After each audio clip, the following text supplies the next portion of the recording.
Hello and welcome to the California Privacy Rights Act, what it is, why it is significant, and how to prepare. I'm Scott Giordano, VP and Senior Counsel for Privacy and Compliance with Spirion, and I'll be speaking to you over the next 20 minutes about this proposed law. And if it passes, then we'll talk about specifically how you might prepare for it. So with that, let's get started. If CPRA, or as it's also known, Prop 24, wins at the ballot box, it will be set in stone. So as a practical matter, the only way that it will be changed is by another constitutional amendment. So this means that if it wins, I should say, rather than once it wins, it will certainly be tough to make changes to. Also, the CPRA does three things. It adds a new class of personal information called sensitive personal information. It adds new rights for consumers and responsibilities for businesses. It creates a new government agency to enforce it. So, understanding what qualifies as personal information and sensitive personal information, where it lies in your business's information ecosystem, and who has access to it, those are going to be key to successful compliance with this, should it be approved by the voters. So in terms of the proposed initiative, this is called the California Privacy Rights Act of 2020, or CPRA as we call it, on the ballot as Proposition 24. And you can, when you download this presentation, can click on this and go right to the proposal. If it's passed by voters, if it's adopted by the electorate in California, it applies to information collected on or after January 1st, 2022. And then the act goes into effect January 1st, 2023. Now, here's what's important is that seems like a long time away, but for purposes of getting ready for this, it's terribly short. And I can say that from someone who has been involved in GDPR projects during the whole run up to that, which lasted 2 years. It was not enough time. There was a lot to do, and there will be a lot to do under this law. Currently, voter support is the highest for any initiative in California history, so don't be surprised if this passes on November 3rd. So some principal changes I'd like to talk to you about. One is the creation of the California Privacy Protection Agency, or CALPA, and this is tasked with enforcing not just CPRA, but other state privacy regulations. And so in GDPR parlance, this is a supervisory authority. It's a organization that is enforcing primarily privacy-related laws. So this would be a first, largely in America. It performs administrative enforcement. So this is different from filing lawsuits. What it's going to do is, like any other regulatory agency, is undertake actions, including subpoenaing witnesses. And this is a big deal because issuing a subpoena is a lot of power. It means that you can bring someone in for testimony. You can ask them to bring documents. It's very political, very politically charged. If you've been paying attention to what goes on in DC the last 3 or so years, a lot of it is on the basis of a subpoena, and that's the case here. This is going to be something that will give a lot of power. So if there's a particularly relevant breach, perhaps, like the one that happened with Facebook, you'll likely see subpoenas issued as a consequence. Also, there will be a chief privacy auditor to be appointed to conduct audits. This new act will grant a statute of limitations for this agency, for CALPA, to enforce CPRA for 5 years. So that's a fairly lengthy statute of limitations in case a bad event happens. They've got a lot of runway to wait to file a lawsuit, or rather, wait to undertake an action, I should say. Now, the AG can still file lawsuits. Don't know if they will. It may be that if something is very politically radioactive, perhaps, they may get involved. Otherwise, my guess is that CALPA is going to be the primary enforcer. So another principal change is the idea of sensitive personal information, and not terribly surprising that a social security number is going to be considered sensitive, or perhaps someone's data concerning someone's health or sexual orientation or religious affiliation. However, what is interesting is things that are maybe not on our radar: precise geolocation. biometric, just regular biometric information. Doesn't have to be processed, evidently. It's just regular biometrics. Contents of a consumer's private communications. These are all things that are now sensitive personal information. And you may say, Scott, well, what does that entail? Well, it entails the idea that consumers can now direct a business not to use or disclose that information. So presumably you would need two opt-out buttons on your website, one that says don't use my information, other one says don't disclose it. Right now, there's just a don't disclose my information or don't sell it. But now you would need one that says don't use it. And also consumers must opt in for their sale of their SPI. And that's a huge deal because getting consumers to opt in for anything is not an easy chore. Also, this information, SPI, can't be used for cross-context behavioral advertising. And you might say, well, what is that? Well, it is a similar idea, perhaps effectively the same as profiling, because it talks about the targeting of advertisings to consumer based on their profile, and it includes predictions of things that they may perhaps buy or do, and that's derived based upon their actions over time. So it's effectively the same as profiling under GDPR, if not a flat out just copy of it.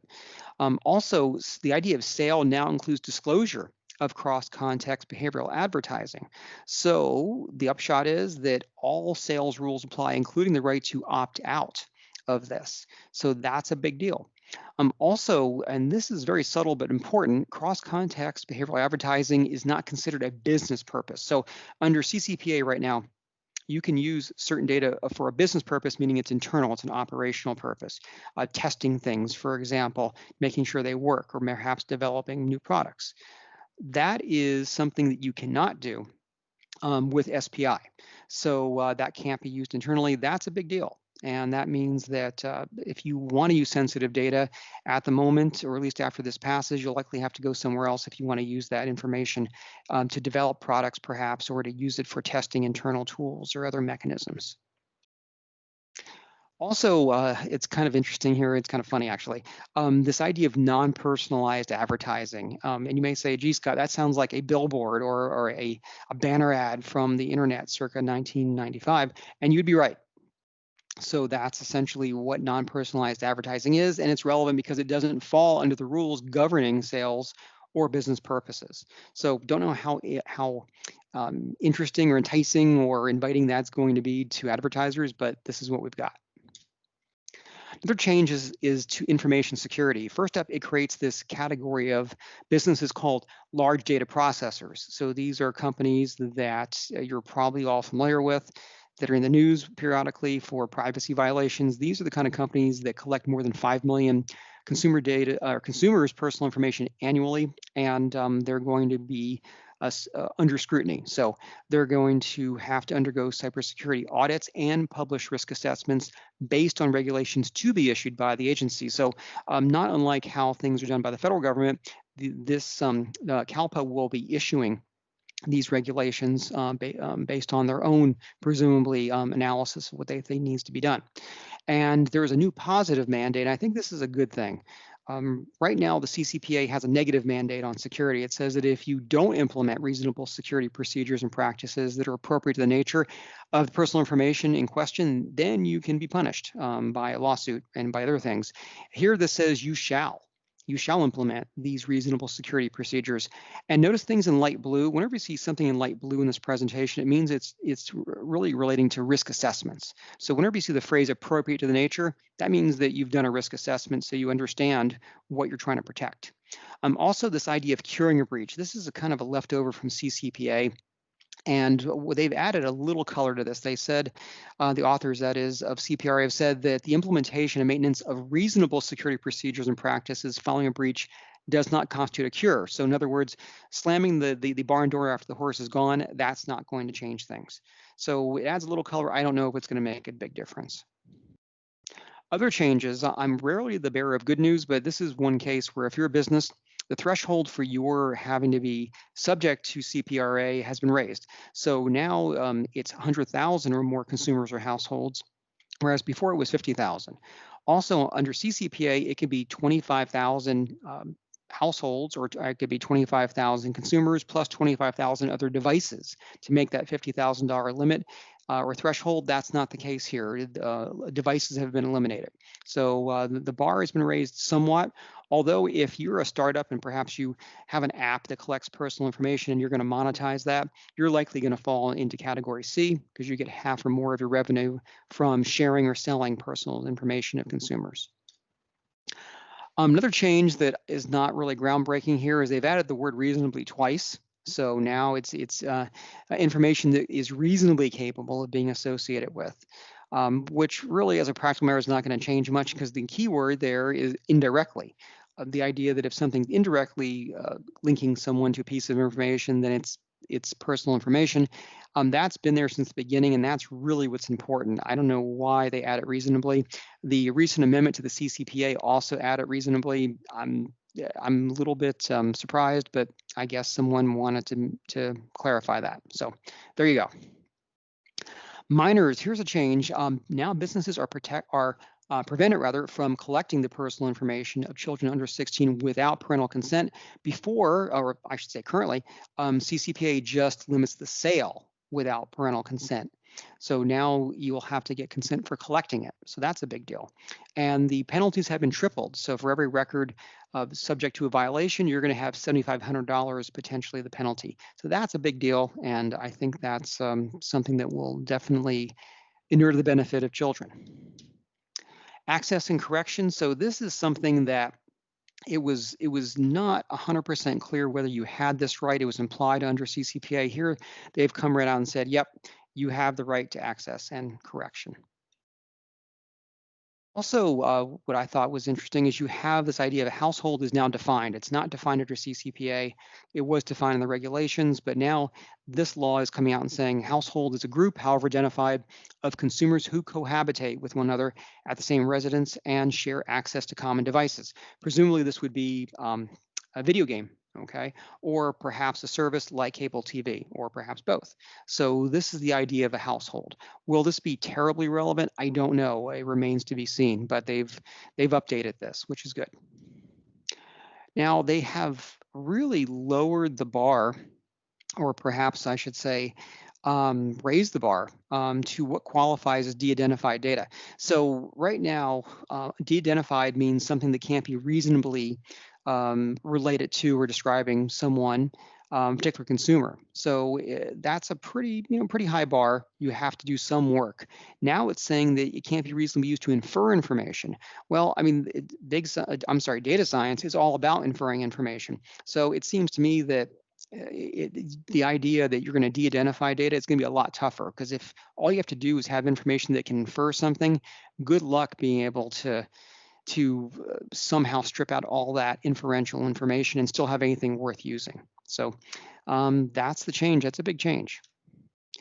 Other changes is employee data and business-to-business due diligence. So right now, as of this moment, what's happened is that CCPA has pushed this exemption, which is going to expire at the end of this year, I believe. They pushed it to January 1st, 2022. So they basically pushed it ahead a year.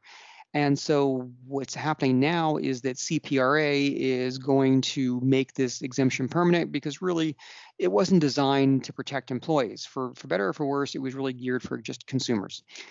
So if for some reason CPRA does not pass, then there's a backup law that's in place that will push that exemption out to 2023. My guess is that you'll have this made permanent at some point regardless. Other changes, they've done away with the rolling 12-month limit. So unless it's unduly burdensome, meaning that you're perhaps having to restore backup tapes or something. And this is pretty much the way GDPR handles things. So not a big surprise there. Publicly available information, that actually a bit of good news if you're using publicly available information, because if you have a reasonable basis to believe it was lawfully made by the government, then you can use it. If it later turns out to be untrue, well, you're seen to be protected here. So that's a bit of good news if you use publicly available information. So let's talk about getting ready for this, because this is going to be a lot of work. You have to identify personal information that's in your information ecosystem. What you're seeing before you is a small piece of a much larger data inventory I did some years ago, but it's absolutely relevant right now. And this is the two items that you see here are real systems. I just changed the names to protect the innocent, but real systems. In the red box are things that are considered personal information. So for the MDM managing tool, it's IMSI numbers, IMEI numbers, device IDs, electronic serial numbers. These are all personal information. Same thing for the DLP tool. So things like AD credentials, user IDs, what have you. Anything that can link someone back or link back to someone rather, that's going to be personal information. So how do you get there from here? There's as I mentioned earlier, a fair amount of work that has to be done.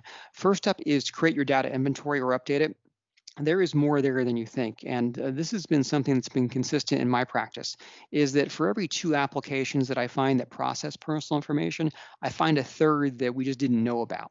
And that's been going on since I got involved in GDPR. So it's been going on for a while, and it's true today. So go back and have a look at your data inventory, re-inventory things. You're going to find things you didn't realize you had. Also update your DSAR process. You can call it a DSAR, Consumer Information Access Request, which includes verifying the requesters. That's going to be a big deal. You need to update that if you haven't done that already. Also determine what you're going to put into the report. Are you just going to give them a data dump? Or are you going to put selected things? Suppose they email you back and say, hey, I want everything.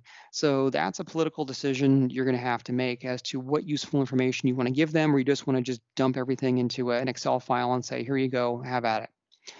Also, determine the delivery mechanism. If you have a customer account, you'll probably just deliver everything through the account, allow them to download things or screen print or what have you.